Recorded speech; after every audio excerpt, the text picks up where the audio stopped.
Welcome back to my study channel. Friends, हमारा आज का टॉपिक बहुत ही इम्पॉर्टेंट टॉपिक है। आज के इस वीडियो में हम डिस्कस करेंगे इन्फ्लेशन। इन्फ्लेशन का जो टॉपिक है इसका मीनिंग, टाइप्स और इफ़ेक्ट्स, इसके ऊपर जितने भी टॉप एमसीक्यूज़ बनते हैं वो सारे के सारे आज हम डिस्कस करने वाले हैं। Friends, if you are preparing for JK SSB panchayat accounts assistant job, then this topic is most important for your preparation for your selection. Without wasting time let's start.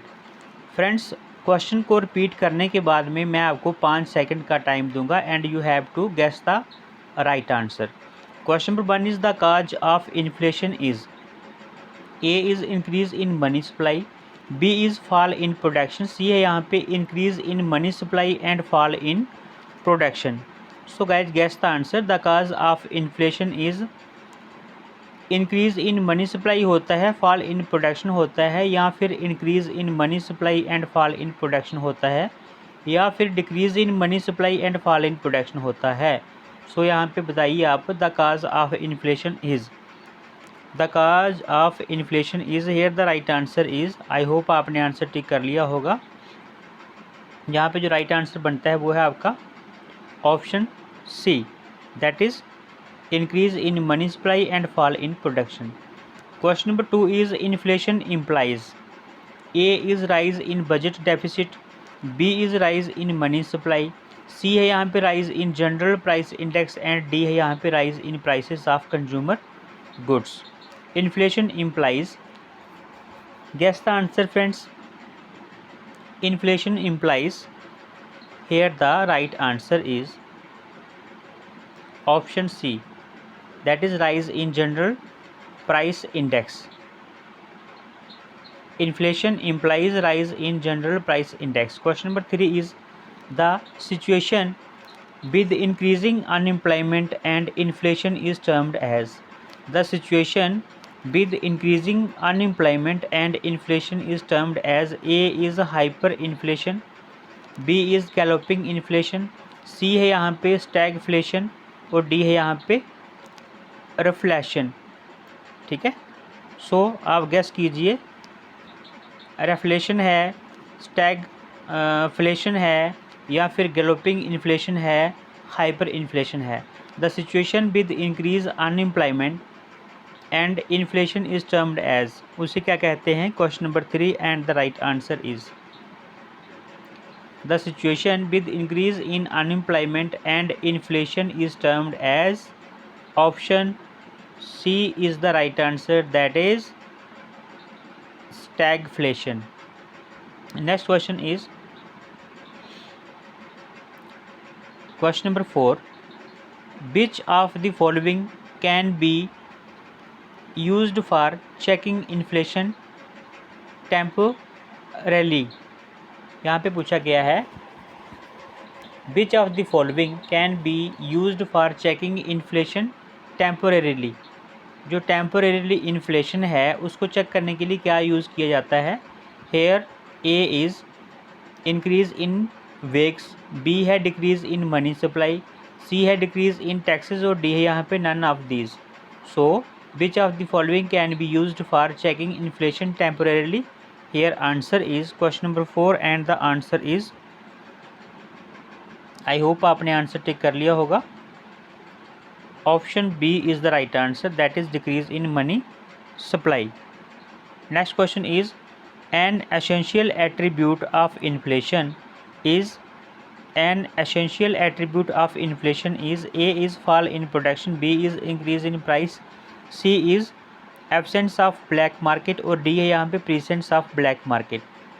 तो an essential attribute of inflation is question number 5 and the right answer is, an essential attribute of inflation is, answer is increase in,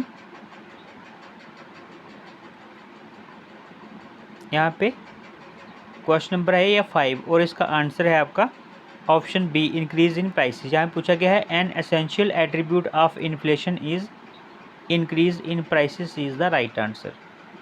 next question is question number 6.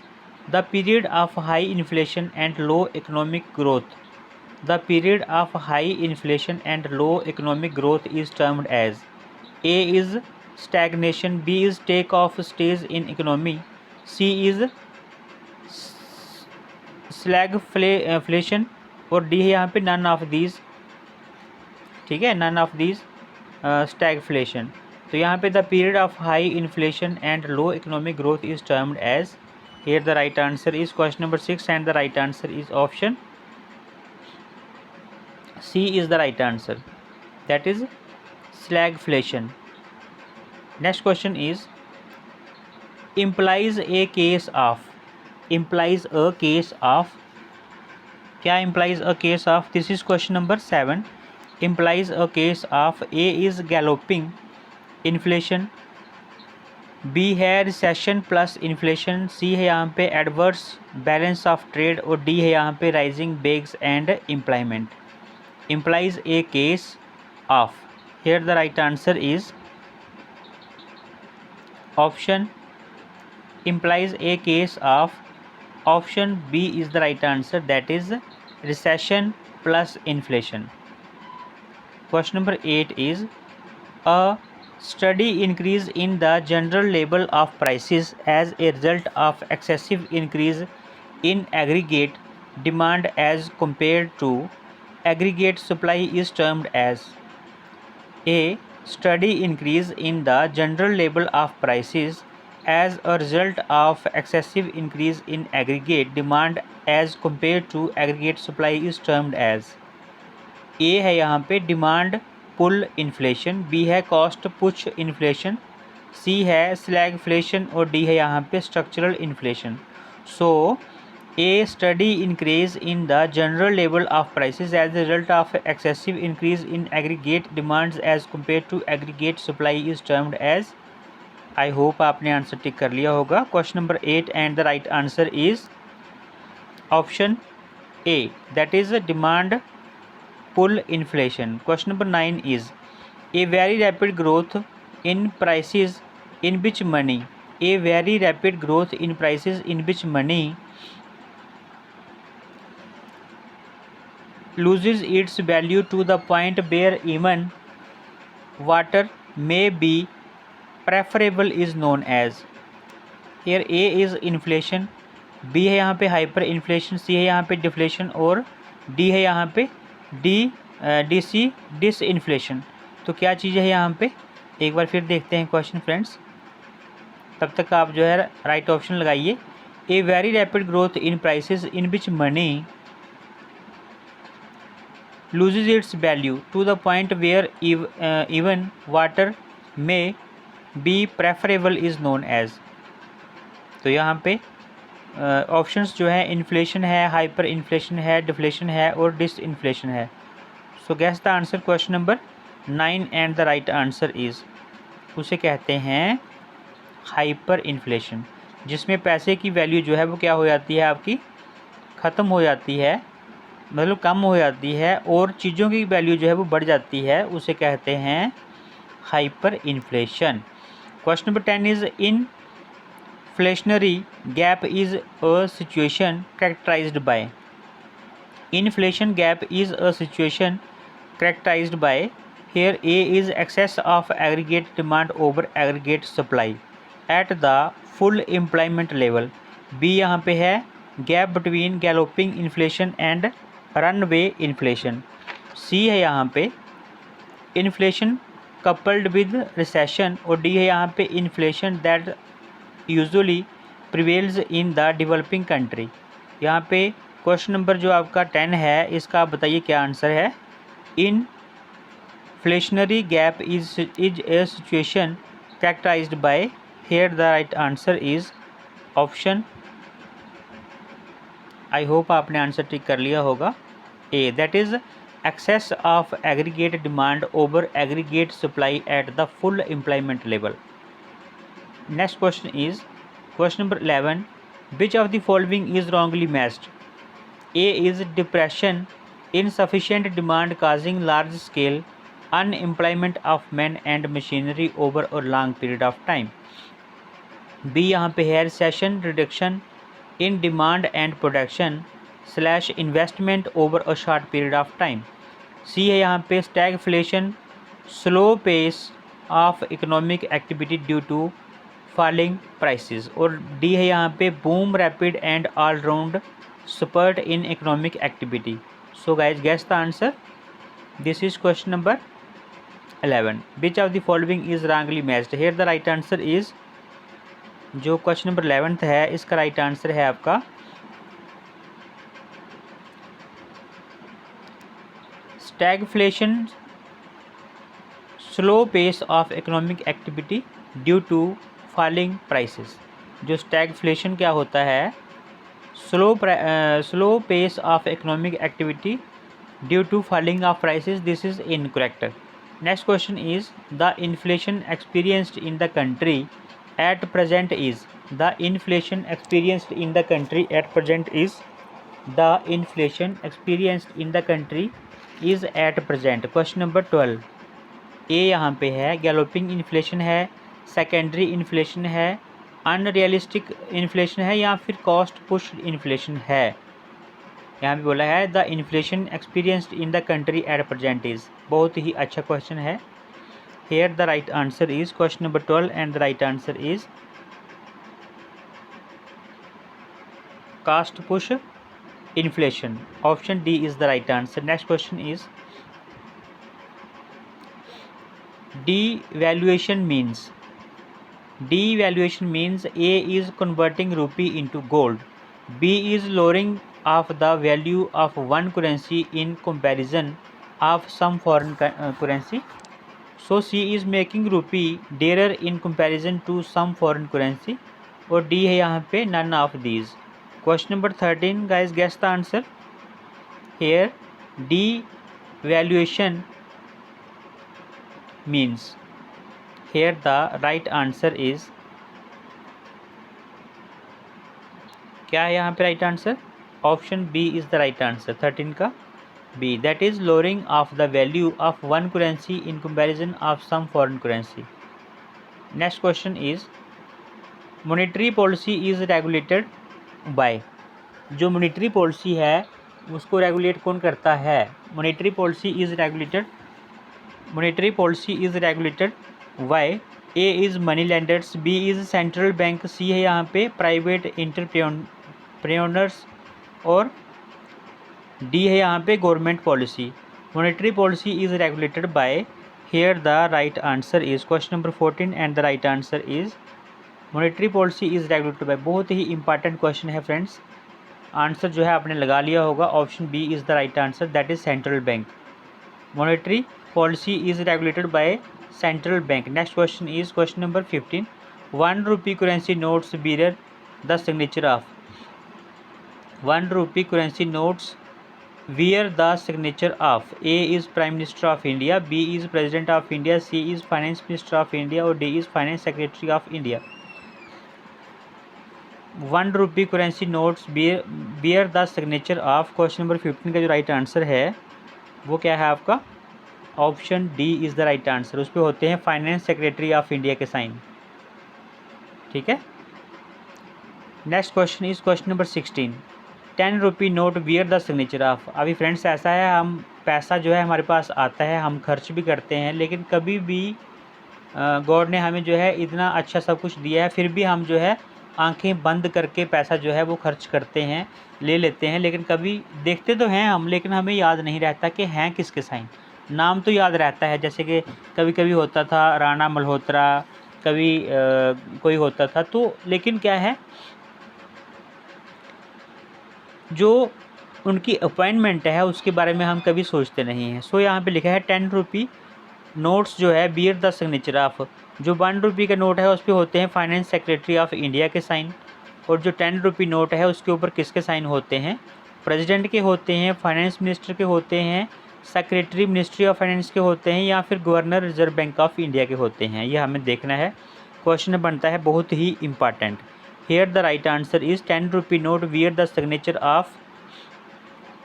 Option d is the right answer, that is governor Reserve Bank of India. 10 rupee के ऊपर किसके sign होते हैं?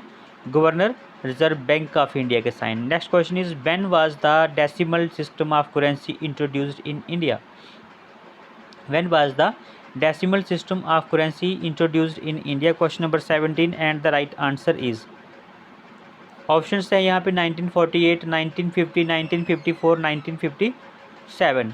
When was the decimal system of currency introduced in India. Here the right answer is 17th का जो right answer है वो है आपका ऑप्शन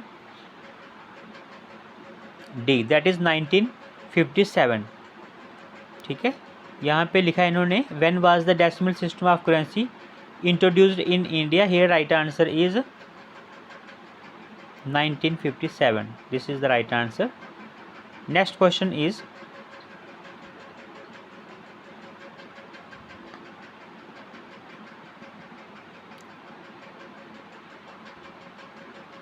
नेक्स्ट क्वेश्चन है फ्रेंड्स यहाँ पे question number 18, which of the following prints currency notes of the denomination of ₹100। देखो यहाँ पे लिखा है इन्होंने which of the following prints currency notes of the denomination of ₹100। तो यहाँ पे आपको पता होना चाहिए, ए लिखा है the bank notes press Dewas, b है यहाँ पे the Indian security press Nashik road, c है यहाँ पे the security printing press Hyderabad और डी है all of the above. 100 rupees के नोट जो है वो कौन छापता है, प्रिंट कौन करता है, इसके बारे में पूछा गया है। तो यहाँ पे जो राइट आंसर बनता है आपका वो है ऑप्शन, आई होप आपने आंसर लगा लिया होगा। Option A is the right answer, that is the bank notes press Dewas. 100 rupees के नोट्स जो है वो बनाती है the bank notes press Dewas. Next question is, the special paper required for printing of currency notes by the security presses in the country is manufactured at। कहाँ पे बनता है वो, हैदराबाद में बनता है, कोलकाता में बनता है, होशंगाबाद में बनता है या देवास में बनता है। Question number 19 and the right answer is, the special paper required for printing of currency notes by the security presses in the country is manufactured at. Here the right answer is option D, that is Dewas. Next question is question number 20. Which of the following mints undertakes refining of gold for licensed gold dealers and production of medals for defense services? Which of the following mints undertakes refining of gold for licensed gold dealers and production of metals for defense services? A is the Hyderabad mint, B है यहाँ पे the Mumbai mint, सी है यहाँ पे the Kolkata mint और D है यहाँ पे none of these. Which of the following mints undertakes refining of gold for licensed gold dealers and production of metals for defence services. Here the right answer is question number 20 और यहाँ पे जो right answer बनता है आपका the Mumbai mint. Mumbai mint जो है, the Mumbai mint क्या करती है, undertakes refining of gold for licensed gold dealers and production of medals for defence services.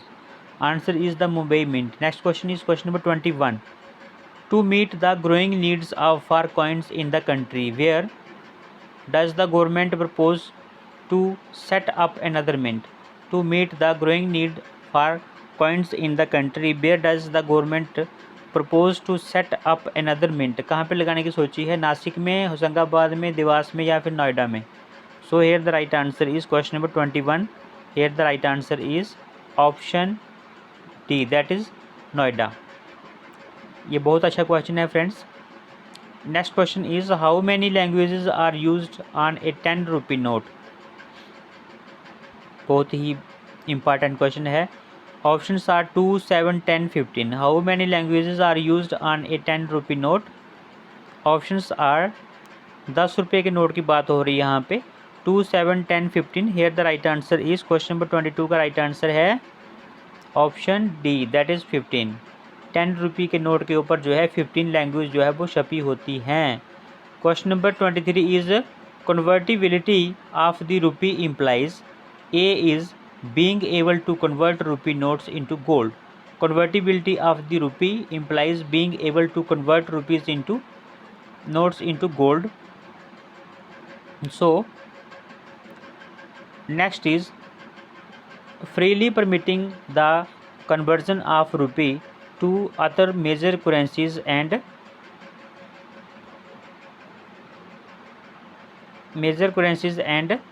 vice versa। और सी यहाँ पे है allowing the value of the rupee to be fixed by market forces। और d यहाँ पे है developing at an international market for currencies in India। So guess the answer। Here the right answer is, this is question number 23 and the right answer is 23 का जो right answer है that is option